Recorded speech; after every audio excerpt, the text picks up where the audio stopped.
What's up, everybody? Welcome to Garden Sound 365. My name is Garden Sound, and this is the show where we write music every day for a year. I have a couple of things to follow up on from yesterday's first look / review. So I reached out to Chaos Culture, and just in general, I reached out to Isotonik on Twitter and on Reddit, and I got a couple of interesting tips from them. I was complaining about the ability to scale the window, right? So you can scale the window to a bigger or smaller window depending on the MIDI clips and the information that you're looking at. But because that window renders in JavaScript, it actually slows down the computer and bogs things down a lot the bigger the window is. So Isotonik, Chaos Culture, recommended that we actually leave the window smaller. I mean, I compose, right? You know, I actually put each individual note into the MIDI clip with my mouse.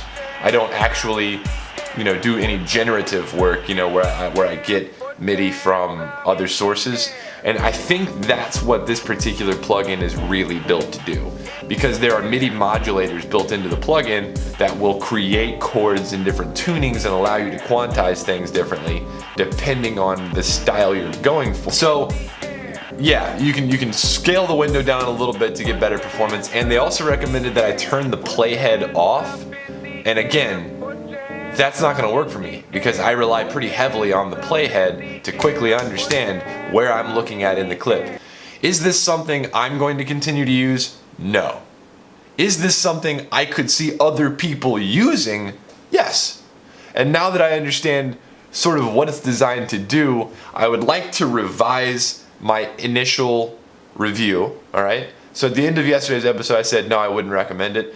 I'm gonna say today, yeah, I would recommend it, but I would like to say thank you to Isotonik and Chaos Culture for giving me the chance to experiment with this software and review it. It's not gonna work for me. That's just not the way my workflow is, but I could see it working for some other people.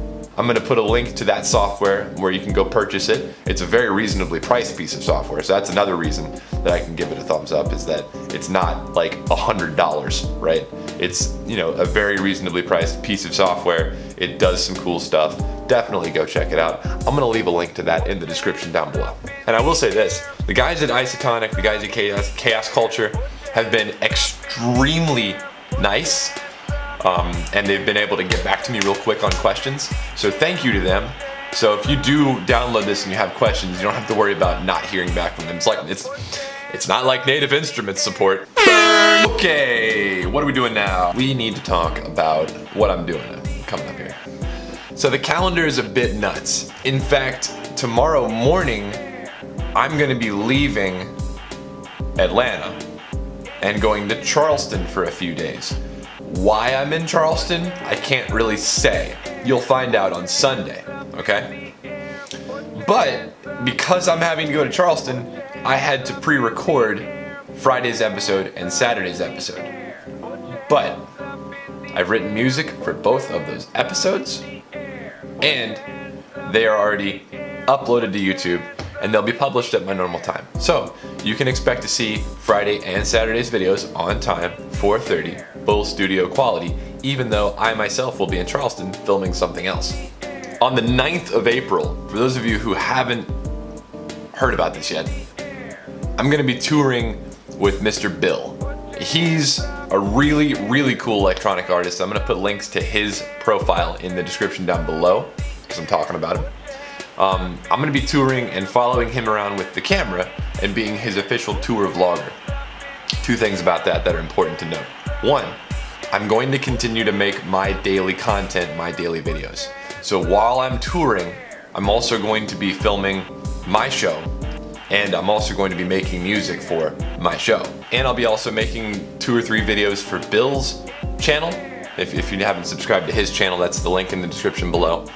And that's what I'm gonna do, in the middle of April. So that's gonna be freaking awesome. I'm really looking forward to that. Tell your friends. Man, what else? Oh, because I'm doing all of this, it might be difficult for me to actually post every day. There's a distinct possibility that I will film an episode for a day, cut it up, have it on my computer, and then not be able to get in range of any Wi-Fi just because we'll be touring and being out in the middle of nowhere sometimes.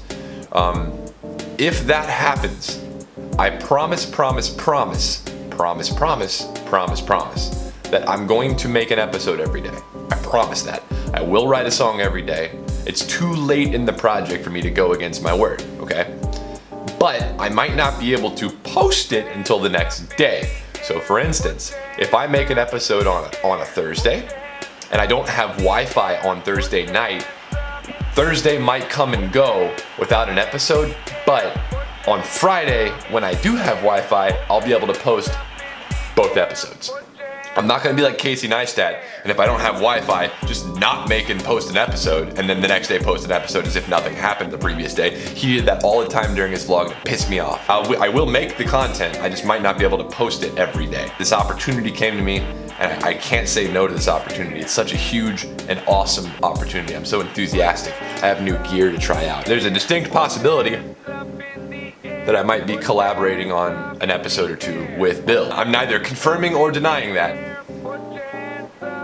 I really want this channel to grow a little bit more in April due to the opportunity of touring with Bill and everybody. So if you know fans of Mr. Bill, if you know fans of Beats Antique, share this video with them. Get them to subscribe. I'm gonna get the inside scoop. I think I'm making a nice little hip hop beat, kind of a chill out groove, because it's just I'm a little stressed from all this planning, so I'm gonna make kind of a chill groove. I'm finally getting to a place where all of the depression that I've accumulated from my job that I quit in December has gone away. So I'm back. I think I'm back to baseline. You know what I'm saying?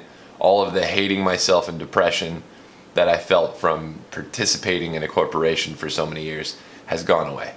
I'm back to baseline Gardner. I'm feeling like Gardner again. You know what I'm saying? Like I feel like I did when I was younger. It's a big deal. It took a long time. It took about 2 years to come down from drinking and to come down from all of the corporate indoctrination that I'd gotten into, and I'm finally down to being a human again, and having, you know, those life affirming feelings of this is life, and I'm okay with that, right? So thank you all for bearing with me through those depressing episodes. I know I had a couple in January and February that were kind of rough, especially the I Hate Myself episode, which was a tough song to write, but I go back and watch it, and I think it really is a work of art. If you haven't seen that episode, I think I'm going to put a link to that as my, go check that episode out. So if you want to see the I Hate Myself episode, which is, I think it's a work of art, click here. If you want to hear today's song, click here.